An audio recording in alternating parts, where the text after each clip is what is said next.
একটা সন্ত্রাসবাদী দল, ওদেরকে নিয়ে এত ভাবি না।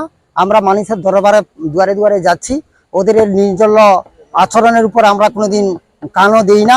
তবে উনাকে একটা কথাই বলে দিয়েছি আমি প্রকাশ্য জনসভায়, যে উনি আমাদের এলাকায় আসবেন, বিজেপির বাড়িতে বাড়িতে নিয়ে যাব এবং আঙুল দেখে দেখিয়ে দেবো যে বিজেপির প্রত্যেকটা বাড়িতে আমি উন্নয়ন করেছি।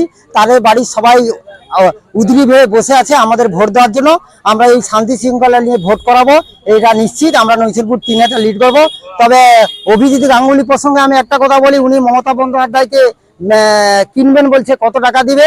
তবে আমি একটা কথা ভাবতে পারিনি যে উনি ওনার স্ত্রীকে রাখতে পারেনি, যার স্ত্রী বাড়ি থেকে ছেড়ে চলে যায় এবং ওনার বাড়িতে একটা চাকর চাকরানি পর্যন্ত বাড়িতে থাকেনি, তার মুখে এই কথা ছাড়া আর কোনো ভাবা না যে একজন আমাদের বাংলার একটা নারী, যিনি একটা সারা ভারতবর্ষের একমাত্র মহিলা মুখ্যমন্ত্রী, তার সম্বন্ধে যে রুচিকর মন্তব্য করেছে, এটা উনার মুখে ভাবা যায় না। একটা জর্জ ছিলেন, আমি তো বলবো উনি জর্জ নয়, উনি আসল ডাকাত ছিলেন।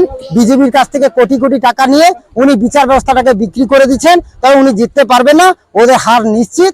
এবং আগামী দিনে ওকে গুটিয়ে যেতে হবে এবং ওনাদের মতো মানুষকে কেউ ক্ষমাও করবে না এবং এই বাংলার নারী সমাজ উনাকে ক্ষমা করবে না এই মন্তব্যের জন্য। নাম তরুণ মান্না, বর্তমানে অঞ্চলের কার্যকরী সভাপতি।